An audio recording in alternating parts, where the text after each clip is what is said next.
to the Foreign Ministry in Tehran. We can speak to the Foreign Ministry spokesperson, Esmail Baghaei. Thank you very much for joining us here on BBC News. Thank you. Thank you for having me. Can we first begin with the latest on the impact of these strikes on the senior political and military leadership in Iran? There are reports that a number of senior leaders, including the supreme leader, Ayatollah Ali Khamenei, were targeted in Israel's strikes. Can you confirm for us whether the top leadership is still alive, or where are they?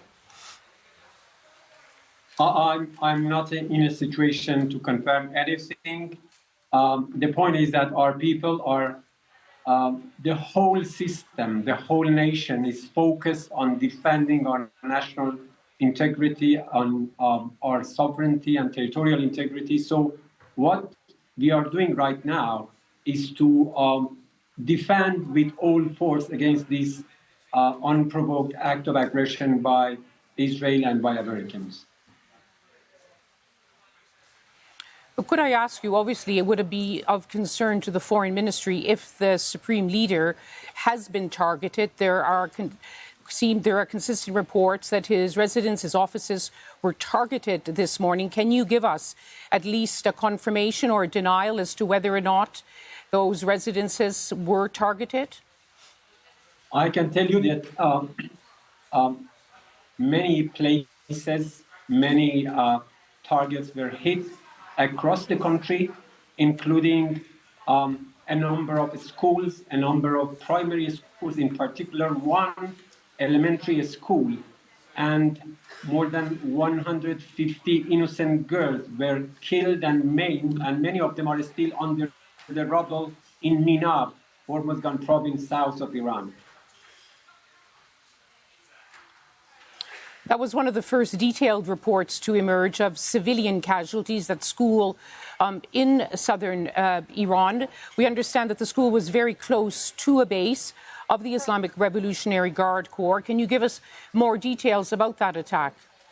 That's simply a way of normalizing atrocity and atrocious crime. Simply to say those civilian targets were hit because they were in the vicinity of military bases. That's nonsensical.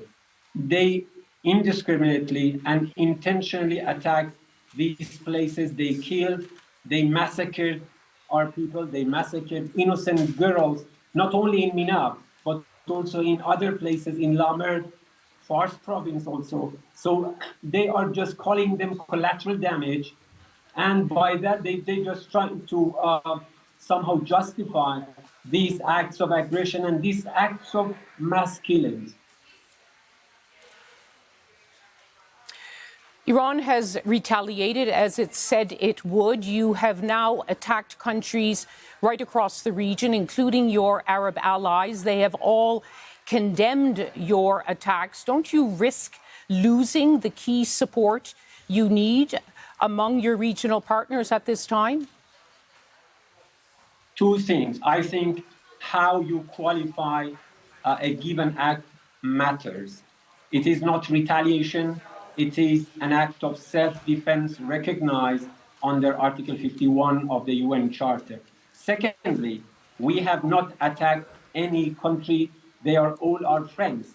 What we have done, we have defended against an action by the United States. And we all know that in accordance with international, no country is allowed to let other countries, to let the aggressor abuse or use its facilities, its soil, in order to attack another country. What we are doing is defending our national territory, our sovereignty against an act of aggression. And we all know that those bases, those military bases which are under full control of the United States, are being used to conduct military attack against Iran. But that's not how your allies are seeing it. As I mentioned, they have issued a statement condemning your attacks. The Foreign Minister, Abbas, has been on the telephone to all of these capitals. What are they telling you? Yes, that's why we really value our friendship relationship with the countries of the region. That's why the diplomatic process that was betrayed by the United States just recently started in the region. The countries of the region were involved in this process because everyone understands that the security of the region, security of all countries of the region are interrelated, interconnected.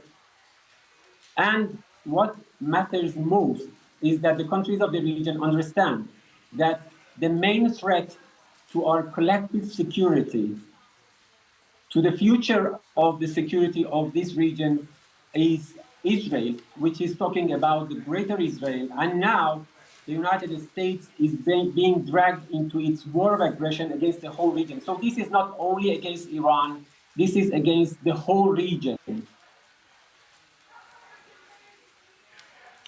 They did do their best. Many of the leaders in the region had been working around the clock to avert a war.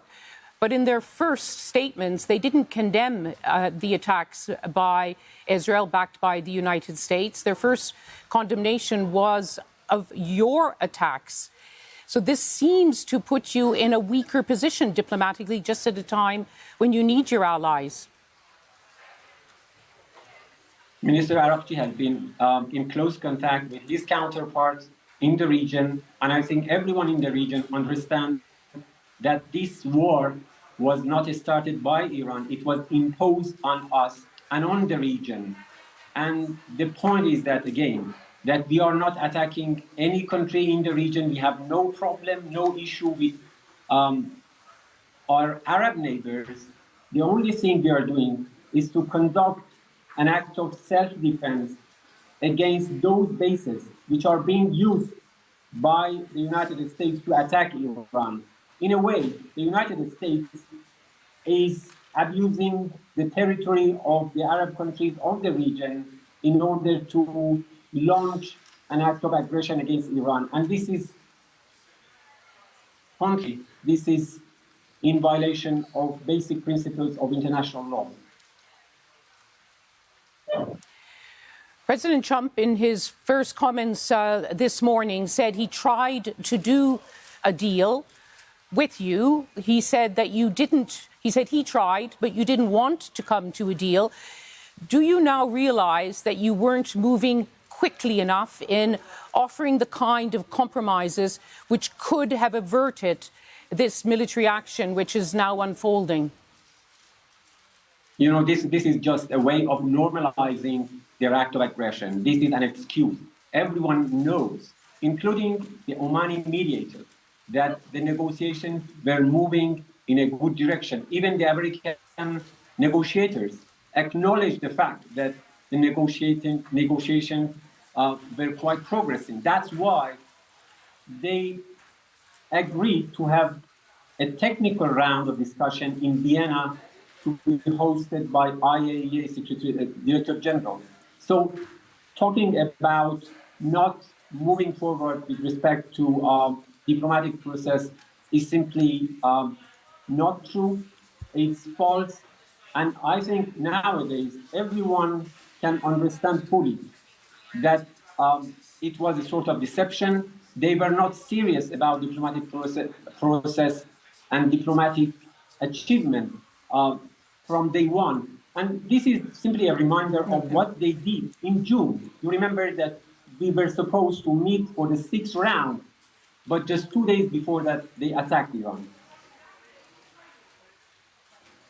And one last question, Esmail Baghaei. The Britain, Germany and France have called for the resumption of negotiations, but seeing what's happening now in the region, it seems as though the time for talking is over. Is it?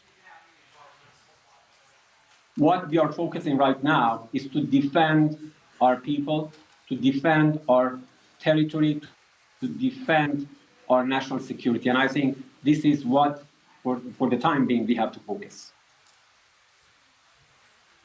But is it over? Diplomacy has ended? As I told you, you know, what are you hearing? We have had very bad experiences of diplomacy. I mean, they turned diplomacy into a sort of trap for attacking Iran. So they are not serious about diplomacy. And everyone knows now, in the region and internationally, that the United States diplomacy cannot be trusted at all. They made it clear it's about regime change now for President Trump and Prime Minister Netanyahu. Is that what you understand? That's simply an illusion that under international law, of course, everyone should condemn these rhetorics because this is against the right of self-determination of people. This is an act of aggression.